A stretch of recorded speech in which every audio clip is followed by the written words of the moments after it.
Hello and welcome to another episode of How to Survive. What number is this, Chris? This is a kind of bonus episode. Yeah. Because we don't know when we're going to release it. It's a surprise. Yeah. To us as well. It could be a week where we haven't got anything recorded. Yeah. Or it could be a special bonus episode released. I don't know. Just whatever the number of last week's episode was, add one, and this is number of the podcast. X. Yes. Yeah. Exactly. Number X. Podcast number X. Yes. The movie we're going to do this week is The Martian. We're talking about how to survive if you found yourselves living in Ridley Scott's 2015 movie, The Martian, based on the novel by Andy Weir. Mm-hmm. The plot centres around Mark Watney, who is an astronaut on Mars, who's on a mission with his team, sort of reconnaissance research, when suddenly a big Martian storm hits, and they decide to evacuate the planet for safety reasons because their sort of escape vehicle is going to tip over. Yeah. And as they're rushing across in their spacesuits, the storm has become so dense they can't see, and Mark, played by Matt Damon, we should say, is struck by some debris and killed. So his friends leave him behind because they can't possibly find him in all that. Yeah, he's mess. Presumed dead. Yes. Because of a suit breach. Yes, a suit malfunction. And they give him up for dead. They leave without him, and essentially leaving him on the planet. Yeah. But of course he's not dead. It was a trick of his suit because it damaged it in a way that said basically his vital signs weren't being reported, so they assumed he was dead. But now the problem for him is he's woken up on the only person on the entire planet. Oh, and so he thinks. And so it turns out. Yeah. Sorry, I got wrong film. I was just... sorry. Is there any film like that? Alien? No. Yeah. There's a film called The Red Planet, which is about people getting stranded on Mars. Right. And they eventually run out of oxygen. Yeah. And one person, they're like choking, they're like suffocating in their suits. Right. And one person in desperation just decides to open his helmet because for air. Yeah. To get all the air. Yeah. Because to him, I don't know, like imploding is better than suffocating or whatever. And discovers that actually there's oxygen on Mars.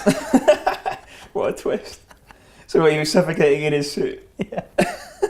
So he's running to all of his crewmates to get them to do the same so they can breathe. Sorry, The Martian. Yeah. So Matt Damon is stranded on the planet. Yeah, and then aliens of any kind. Eventually Matthew McConaughey shows up. But by which point Matt Damon has become so isolated he's gone mad. And homicide... No, wait, we're talking about a different film. Sorry. Okay, so Matt Damon wakes up with no memories. So Matt Damon he finds himself in the Indian Territory hunting for a man named Dick Cheney.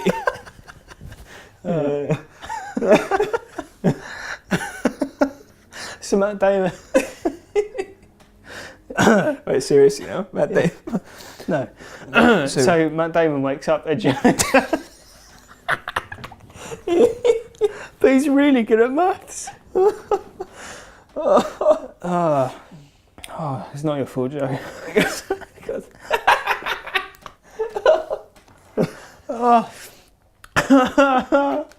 So Matt Damon realises he's able to impersonate loads of people really well. Oh, God. So The Martian, Joe. Matt Damon wakes up and realises he's the only person on Mars. Yeah. But he's been injured. Yeah. In the debris hit. In the abdomen. Yeah. So he goes into the hab, which I take to mean habitat. Mm-hmm. And he performs surgery on himself in a very gruelling sort of scene. It's almost Alien-esque or Prometheus-esque, isn't it? It's like a little Ridley Scott trope, almost. So anyway, he realises basically he can survive for a limited amount of time on the rations he has, and also by growing potatoes, because he is a trained botanist. He basically builds a greenhouse inside the hab, gets his poo from the poo storage, and starts to grow food in Martian soil, but it's only potatoes. Yeah. And he works out he can now last a certain time longer, but it's still not going to be enough to survive for the 4 years until the next Ares mission, Ares 4, is able to make it to Mars to save him, basically. Yeah. Meanwhile, on Earth, we're introduced to the team at NASA, who have become dismayed by the news that Mark Watney is dead. Yeah. Because all communications, by the way, on Mars have been destroyed in that storm. So he's got no way of letting them know that he is alive. So the first person we see is Teddy Sanders, played by Jeff Daniels, who is the president of NASA, and he's saying, basically, we're sorry, he's dead. The next person we see is Vincent Kapoor, played by Chiwetel Ejiofor, who is basically asking for permission to use the satellites to check on what damage was done to the habitat, sure. To see if they could sort of salvage it for another mission. So Mackenzie Davis is the kind of satellite operator, and she finds out that Matt Damon is basically alive, tells Vincent Kapoor, and now suddenly all of NASA, their sole mission is to save Mark Watney. Yeah. So the sort of crack team that are put together are Vincent Kapoor, Teddy Sanders, head of NASA, Annie Montrose, played by Kristen Wiig, who is doing her best Jennifer Aniston impression, if you ask me. Who's the sort of head of PR. Media relations. Yeah, in a lot of the scenes, there's no real reason for her to be there, but nonetheless, she is. And Bruce Ng, who is the head of JPL, the Jet Propulsion Laboratory. Oh, and also Mitch Henderson, who's the flight commander, Sean Bean. Yeah. And these guys have got to get a man from Mars back home. So the first plan they have is to supply him with food. So they sort of hijack the next planned mission, bring it forward, and they very quickly launch a rocket supplied with a probe and food. But that goes wrong, the rocket blows up. So then the Chinese Space Agency step in and offer their help, so that we can get our jet up there in time. Meanwhile, a guy called Rich Purnell, who's got a sort of crack propulsion projectiles expert, he is played by Donald Glover, Childish Gambino, and he works out that instead of actually sending food to him and then picking him up later, it's easier to turn around the crew of the Ares 3 who are returning from Mars in a 10-month trip. So the new plan, which is leaked to the team, and the team, by the way, are got a lot of people in this film, and they're all quite famous, so it's good, I guess. That's a sign of a good film, isn't it? Famous people. Yeah, always. Commander Lewis, played by Jessica Chastain, and her team are Martinez, who's played by Michael Pena, Johansson, who's Kate Mara, Beck, who's Sebastian Stan, and Vogel, who is Axel Henny. And they're on their way back. They get word that Mark is alive and that they have the opportunity to save him, so they jump at the chance. So now the mission is to link them up with a food supply from the Chinese Space Agency. As they pass Earth, they use Earth's gravity to swing back round, and they're off to Mars again to pick him up. Yeah.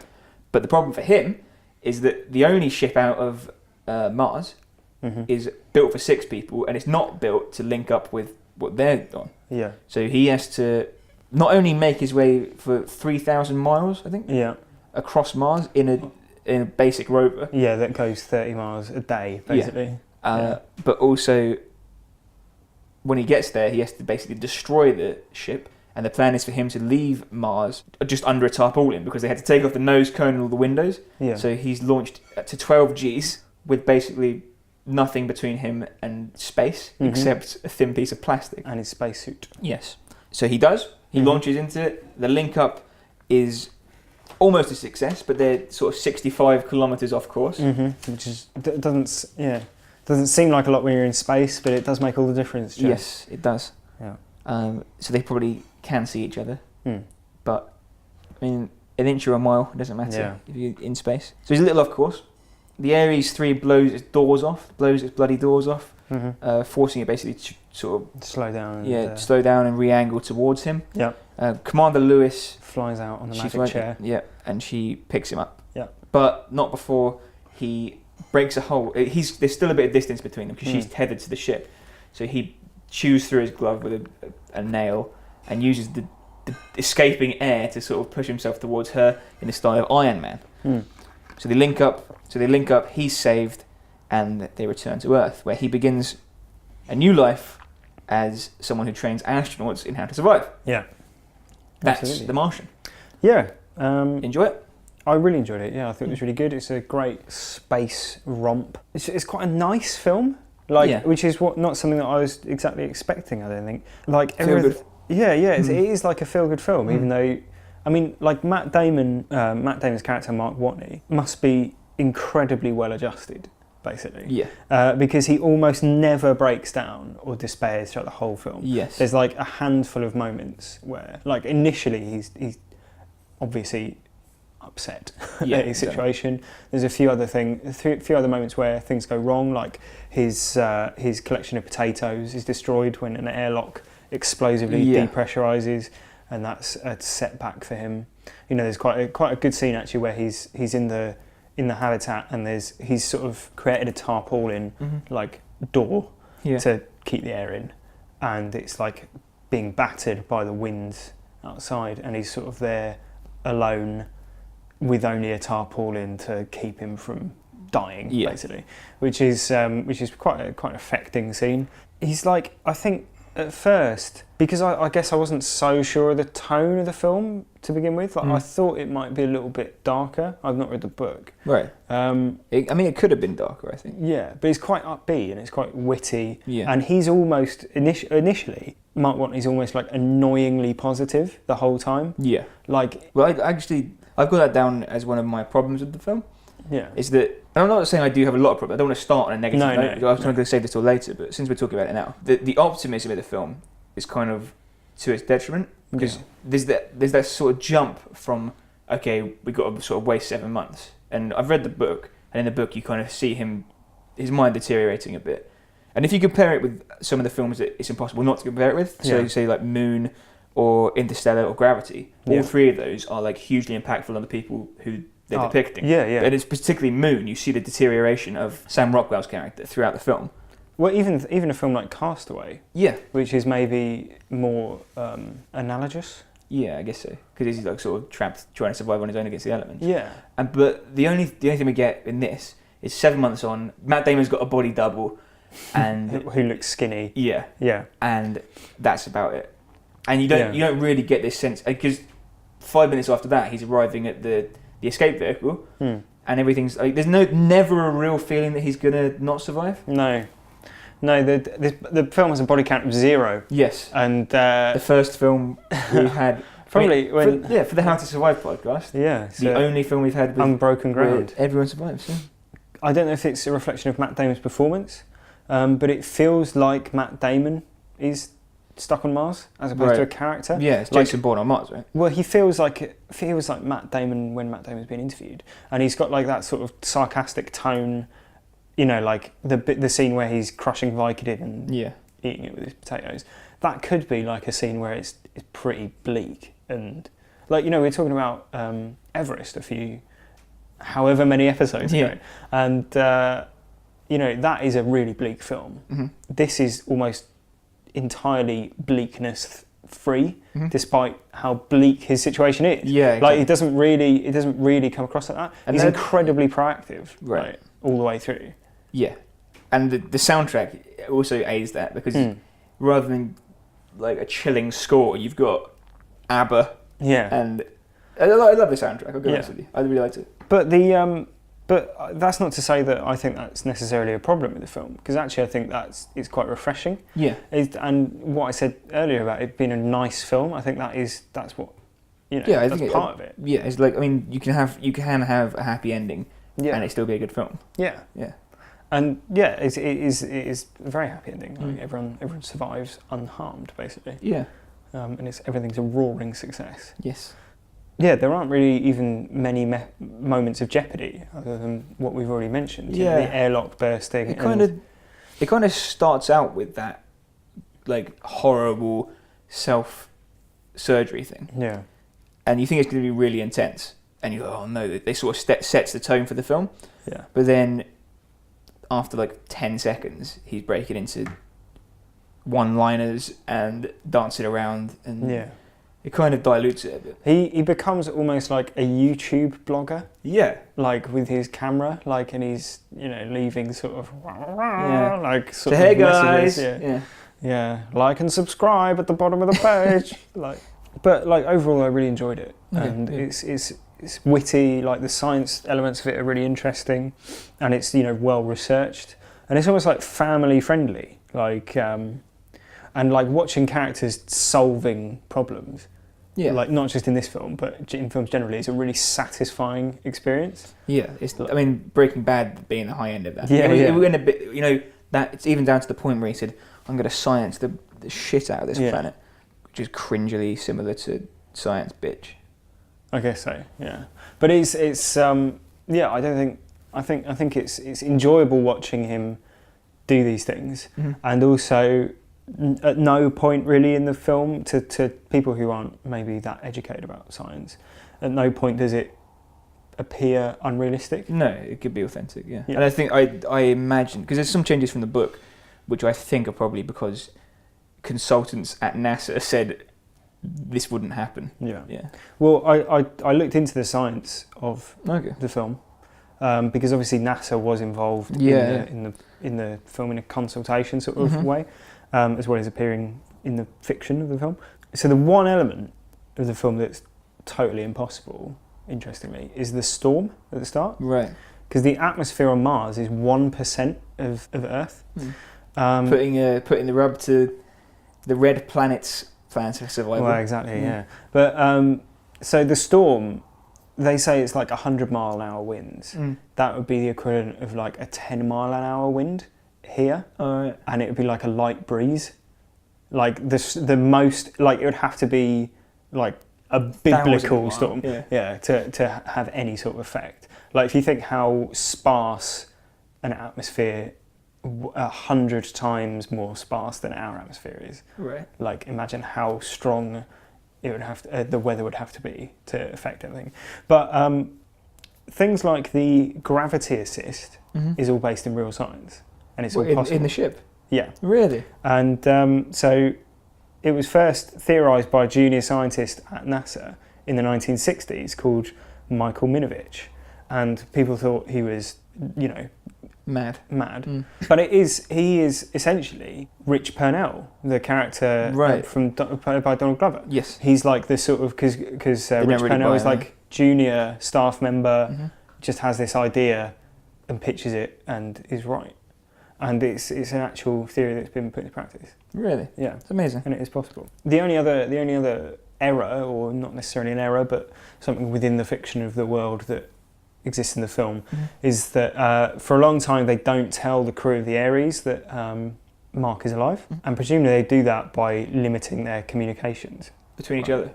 Between the crew of the Ares and Earth. Yes. Because the whole of the world knows before the crew do. Yeah. A long time, months before.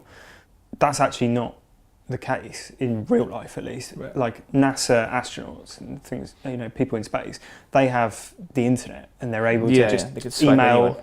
Like we could email people on the International Space Station. Yeah, of course. And the reason for that is that, if they have a problem with their computer, it's not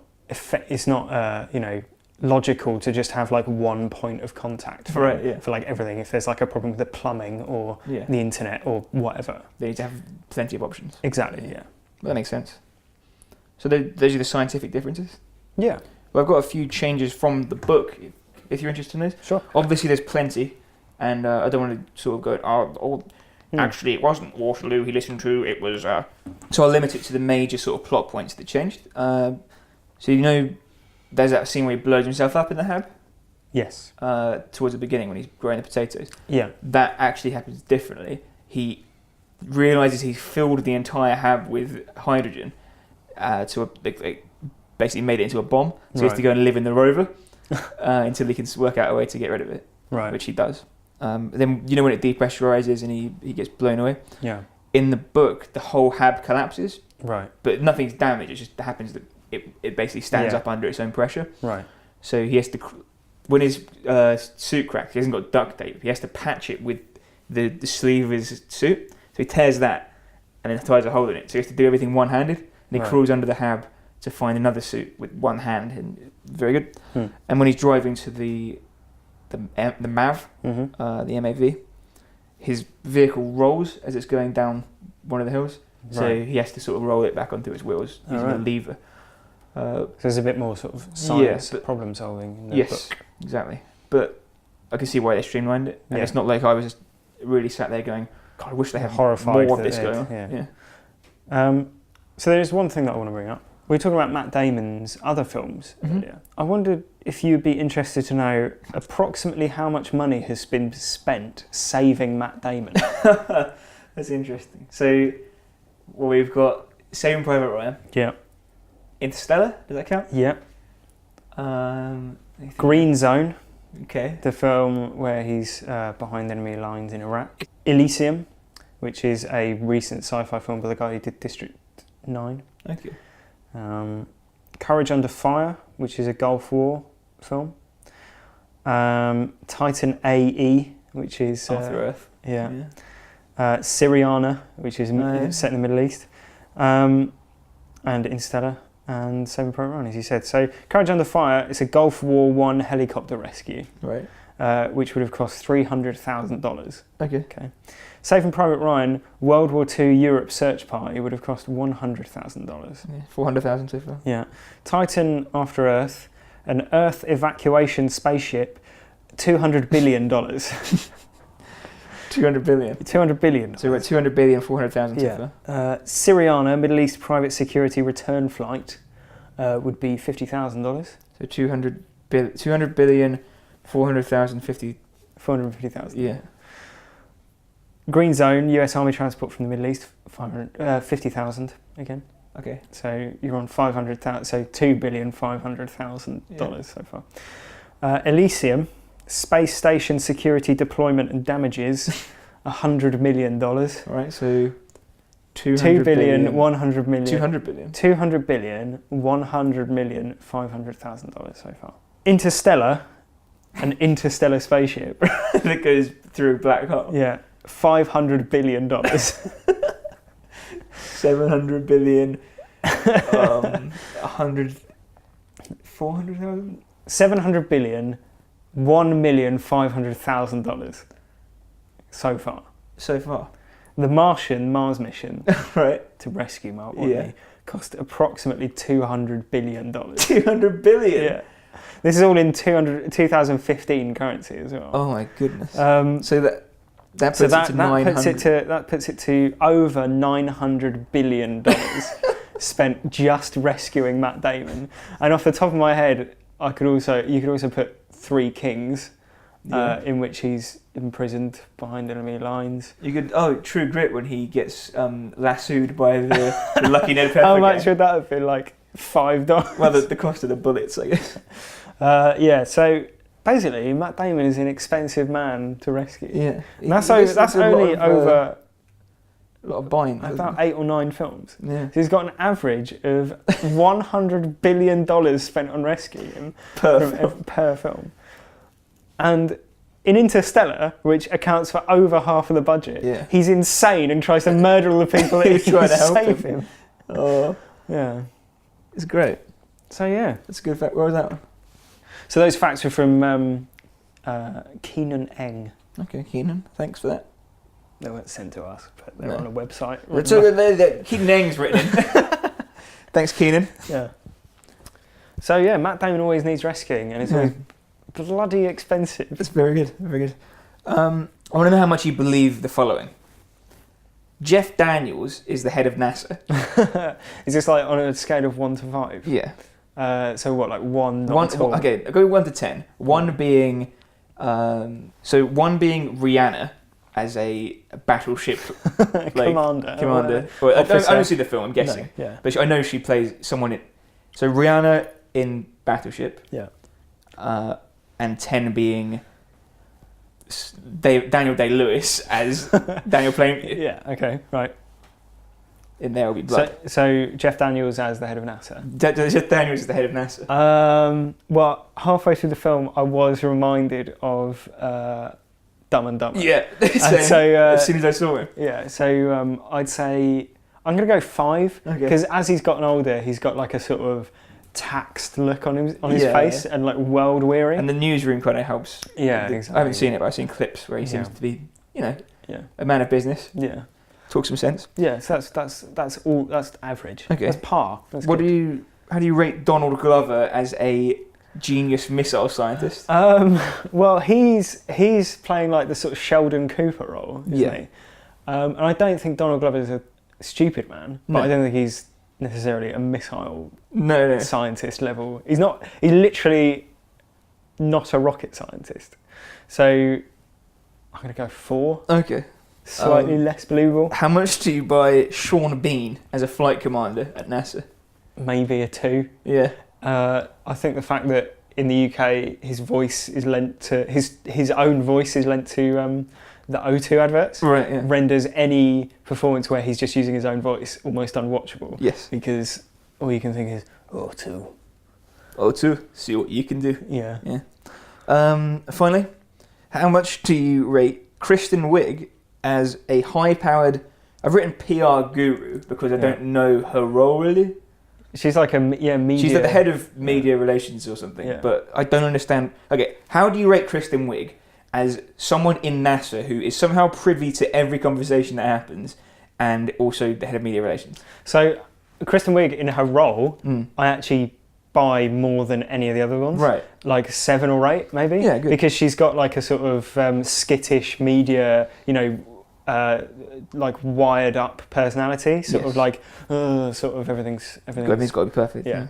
Like that I can buy. The scenes where they're discussing whether or not to make an entire ship full of people commit to doubling their time in space, I don't understand why she's in the room for that conversation. Yeah. Because it seems strange. Yeah, I mean, it's probably because you had some sort of contract obligation to be in the film some more. Yeah, I don't know, but like I don't have a problem with it. I just thought it was slightly odd. Yeah, she's privy to that's like the thing. like the conversations between Venkat Kapoor. He in the book Vincent Kapoor in the movie is an Indian man. Yeah. So Vincent Kapoor and like Bruce Ung from JPL, they're having Teddy Sanders. They're all and then she's there. Yeah. She's like, how are we going to put a spin on this? We don't need to really. Yeah. Surely she would just get like a summary. Hey Annie, could you just put out a press release that we're going to go and get Mark Watney? Yeah. Yeah. Okay, I will. Finally, I suppose, how much do you buy Matt Damon as a nerdy scientist? Like, you can sort of see him as like the smart jock guy. Yeah. And I think that comes across. Like, I don't know who you would have who would be better. Do you know what I mean? Like, because if you went nerdier, you're looking at that sort of strand of Hollywood actors that's like Joseph Gordon-Levitt. That's the exact one. This is the next step down. Yeah. But I don't think I would buy Joseph Gordon-Levitt physically being able to survive. No, but then Matt Damon. I don't know. But Matt Damon's not like it's not like Channing Tatum or something. Well, no, he's like a hunk of meat. Yeah. And like just that's probably unfair on Channing Tatum. But you know, like he's not just all physical muscles. Yeah. Matt Damon at least. Rock or something. Matt Damon at least you can buy having some intelligence, although his recent public comments may be contrary to that fact. So, I mean, Matt Damon is a bit Jason Bourne on Mars, and I'm happy with that. We know we always say Jason Bourne will be good in this situation, and I think here he is. Yes. A couple of things that weren't really needed, in my opinion. The love story between the two astronauts, Beck and Johansson. Yeah, it's interesting that you bring that up because one of our pet hates on the How to Survive podcast is useless IMDb trivia. Okay. Yeah. The scene where Beck is about to go on his spacewalk to save Mark Watney when he launched into space. Johansson gives him a kiss, right? And she says to him, "Be careful out there in space." Yeah, and kisses his helmet.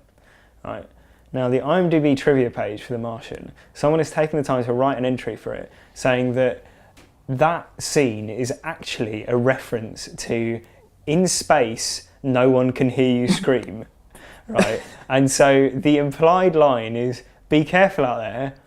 In space, no one can hear you scream," as opposed to "Be careful out there in space." Yeah. So, what are your thoughts on that, Joe? Well, I hate IMDb trivia. Like you go on there because you want to get some context for how the film was made. Another one for The Martian was in the book. Mark Watney also hated disco music. Yeah. So, well, who in the book, cares? Mark Watney was also called Mark Watney. Yeah. In the book, Mark Watney was stranded on Mars. In the film, he's stranded on Mars. Yeah. Yeah. Amazing. by an amazing coincidence. Yeah. Trivia. The film was shot in 70 days. Yeah. Like, who gives it? How do you know that? For like one thing. Yeah. Ridley Scott said that it was difficult shooting in the Namibian desert. Yeah, I bet it was. Yeah, fucking, of course it was. Yeah. Actually shot in Jordan. Yeah. Actually. So it would have been really difficult. Yeah. Yeah. Lenses didn't work. Yeah. Okay. And speaking of hell is other people, right? IMDb commenters. Yeah. I was struck by the sort of the jokes in this film. Yeah. They weren't that funny. Like it's a light-hearted family film. Yeah. And they're like, okay, I get it. Like, so for instance, this is like the most 12A film. Yeah. I've ever Like seen. they hint at the F word. Yeah. And you know that sort of implied thing where they said, "Oh, the world's listening to what you're saying." What in the book? He puts up like a picture of boobs. Yeah. Typed boobs. Yeah. Typed boobs, and he's like, but they didn't show that in the film. It's like, well, how prudish. But like, say for instance, we were in a pretty packed cinema. Yeah. And when he said, "I'm going to science the shit out of this planet," people are slapping their knees, slapping each other on the back, crying with laughter, elbow each other in the ribs, and like, so that he gets blown up and knocked across the room. Yeah, slapstick. Oh, it's the best thing that's ever happened on telly. And I'm gonna grow some potatoes. You know why? Because I'm a botanist. So like, everyone's. Oh, the guy next to me is like shaking, having a fit. It was you. Look at this, laughing so hard. Yeah. I compare it with. I went to see Straight Outta Compton a few weeks ago, and Eazy-E. I don't know how familiar you are with the story of NWA and Straight Outta Compton. Eazy-E is kind of everything he says. The whole cinema was like, and I'm like, well, like he's having an argument about like record rights. He's not making jokes. Yeah. And my supposition with this was that because he is a slightly shorter black man, that he's been sort of typecast as the comic relief. Yeah. Even though he's not. So everything he said, like it was really crying weird. with laughter. Yeah. Well, I think Mark Watney is like he has to have all the. I think we were talking earlier about how we feel the film's not that bleak or not that sort of hard on Mark Watney. Hard on Mark Watney. Yeah, I think it is like a family film. Like this could be like a Steven Spielberg film or like that sort of family tone. I think I don't know anyone could watch this film and find it too much, like too intense, too unpleasant or anything like that. You have to be pretty. Yeah, there's literally the scene where he's doing surgery on himself, which is squeamish, but in a cartoony kind of way. Yeah, in a primetime TV sort of way. Yeah. Yeah, well, it's not nothing that you wouldn't see on Casualty. No, exactly. And 5 minutes later, everyone's giggling along with him. Yeah. I think, okay, add that to the list of how to survive pet peeves. Laughing too easily in the cinema. Yeah. Yeah. Okay, so Chris, we're here to talk about how to survive in a movie. Yeah. And this is quite a hard one. I mean, every week we say, this is a hard one. But this one is hard because difficult, he is a trained astronaut who is fake but was written by someone who studied the subject a lot and was also consulted on by NASA scientists. So anything we say is kind of going to be noise. Yeah. But nonetheless, what do you think? Well, what year approximately is the film set? I'd say in the future, but I don't know exactly where. So let's say 50 years down the line or more. Do you think? I think less. Less? I don't know, because it's a manned mission to Mars. I think they're aiming for 2030 for that. Okay. So let's say it's 2030. Yeah. So that means that we have known that there is water on Mars for 15 years. Yes. Flowing water. September 2015 was when they discovered flowing water on Mars. So my first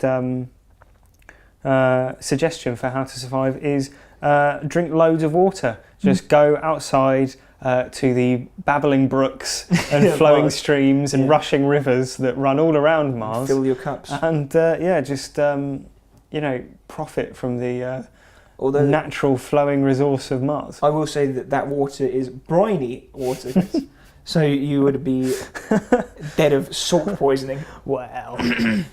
But as you said, there's joking aside, it's difficult to suggest ways to survive other than do exactly as Mark Watney does in the film. Well, do exactly everyone does in the film. It's a body count of 0. So. Yeah, exactly. There's although this is a film to some extent about survival. Well, to every extent. Yeah. And rescue. Yeah. There's no peril. No. Like you said, I don't think there's ever a point where I thought Matt Damon wasn't going to make it. And I don't think at any point in the film is there, there's no moment where he's starving or anything. No. Like he seems grumpy that he has to ration. Yeah. But that's about as taxing as it becomes for him. You don't see him like doubled over in agony from hunger or, unable to sleep because of it or anything like that. So yeah, I mean, like in all seriousness, there is flowing water in Mars, but it's up in the mountains and stuff. Yeah. But there is water in the form of ice. Yes. On Mars. To make your way to the pole. Well, yeah, but it does form elsewhere, and also there is apparently, according to scientists, there will be frozen water in the soil as permafrost. Okay. Which I assume is just because the environment is so inhospitable and so cold that it would freeze just by being there. Yeah. Well. So rather than making his own water as he does in the film, he could burn the soil and get the water out that way. Nice. This is something that I read. I'm not a geologist or extraterrestrial scientist. Yeah. But yeah, as I said, just go down to the flowing rivers that are outside. Yeah. And open your mouth. Yeah. I've got a couple of ideas. One of which, in fact, one of which is based on common sense. Yeah. Which is don't do an untethered space flight. Yeah. Like 3 people do that, I think. Mm-hmm. Well, Beck certainly 2. Flies it. Yeah. Leaps around the spinning spaceship. Completely unnecessary. Yeah. He could go through the inside. That's true. As I think he in the book he tethers himself to it and does like an abseil. Yeah. Which makes much more sense than the unnecessary risk into space at this point in the mission. And then Mark as well. He doesn't do the Iron Man thing because that's patently insane. Yeah, that is. In fact, we were talking about the science stuff earlier. That's mad. Yeah, and that's another thing I'd remove from the film. Yeah, because in the book he's ordered by Commander Lewis not to do that because it's stupid, and he stays like strapped to his chair. Yeah, I think they added that because it's a bit more cinematic and it makes Matt Damon the hero. Yeah. So like Matt Damon is the hero of the film, but it's trying to make him look heroic rather than being rescued, strapped into a chair while he's by a woman. Yeah, and in the book as well. In the book? I'm in the book. Did I mention him in the book?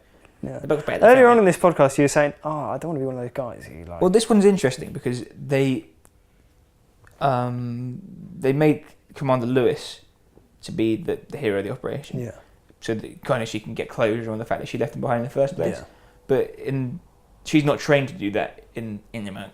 Yeah. And Beck does it and rescues him, and that's all fine. Yeah. So yeah. Well, that's interesting. I wonder if that's like a Jessica Chastain contract. Yeah, she has to be the hero. Wrangle or something. Yeah. Final how to survive. When he's choosing the poo to use. Hate to say it again, but in the book he says specifically that it sounds disgusting to use poo because of the bacteria, but as long as you use your own poo, you're only eating your own bacteria. Right, but he doesn't do that. In the film he says, God damn Johansson. Yeah. Which obviously put this cinema in hysterics. Yeah. But he uses other people's poo. But my question is, did they then include that because the consultants at NASA said, don't worry, you can eat other people's poo, or is it an oversight for the joke about Kate Mara producing smelly poo? There was another joke about Johansson having like a weird film on her laptop or something, wasn't there? Oh yeah, it was a video game. Is it a video game? I think so. Like Amazon Women of Lesbos or something like that. Like something ridiculous. Yeah. Yeah. Would it not be more prudent to just use your own? Yeah. Yeah.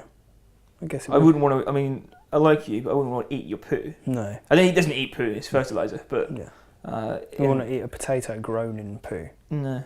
On the subject of the potatoes, one thing that I would recommend if you're in Mark Watney's position, obviously he goes round and notes down how many of each food type he has, or meal type, ready-made meal. What we don't see him doing is writing down the relative ingredients and nutrients of each meal. Right.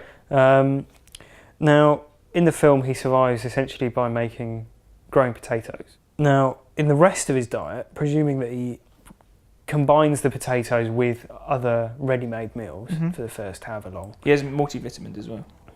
Okay, good. Because what I was going to say was, what he needs to do is ensure that he has enough calcium and omega-3, as none of that is found in potatoes. Yeah. And especially omega-3, because omega-3 is vital for brain function. Yep. And if he wants to be clear, calm and collected in his thought, then he needs to have omega-3. Yeah, for sure. But maybe he did that, and that's why he survived. Like you said earlier, do as Mark Watney does, and you'll not go far wrong, other than being left on Mars. Similar to nutrition, if you're one who observes a paleo diet, you'll know to avoid starchy carbs. Yeah. And, well, frankly, to eat a potato every day, or more than one potato every day, he's going to give himself type 2 diabetes eventually. Yeah, eventually. Yeah. Is type 2 diabetes now, like, we don't specify in the rules whether we're prioritising short-term survival over long-term health. Yeah. So would one, for example, I don't know, smoke a load of cigarettes to get out of a quandary in order to survive in the short term, but subject themselves to potential lung cancer in the long term? It's interesting. The Mark Watney index. the Mark Watney nutrition query. index. Yeah. Well, I suppose it's better to die of diabetes on Earth than of starvation on Mars. And you can just stop eating them when you get to Earth. Yeah. Type 2 diabetes is relatively treatable as well. Yes. Yeah. Relative to death. Unless you get very much so. Unless you get it, if you contract it immediately after you start eating potatoes, and then you have no insulin. Yeah. Imagine he started the mission and he had type 1 diabetes, and that was another concern. Or say any other illness where he had to have his But I suppose he wouldn't be an astronaut, would he? Again. Yeah. I guess so. Do they screen for those? Screen for those sorts of health concerns? Imagine we're on a 5,000 kilogram limit, but we know you're going to be out there for 4 years, so we're adding in 6 kilograms of. I'm saying adding weight to the ship is suboptimal. Just pick someone else. Well, that was How to Survive the Martian. This could be. Perhaps you're listening to this at Christmas. Yeah. Perhaps we just released it it's 2016 already. Mm-hmm. We will never know. Maybe email us and tell us what you thought of it. Yeah. And whether it still holds up. Yeah. Email us on you crazy kids of the future. You're probably listening to this on Mars. Yeah. Email us on your smart paper phones. Yeah. And The email is howtosurviveshow@gmail.com. If email is still a thing in the future, wherever you are, you future people. Yeah. Eating your own poo and living on Mars. Eating each other's poo, probably. Yeah, probably. Disgusting bastards. Rancid. I've been Joe. I've been Chris. This has been a pleasure as always. Thanks very much for listening. Go on iTunes and write a review as well. Yeah. We need those. And if you're having trouble subscribing to the podcast, Joe, they can always just science the shit out of it.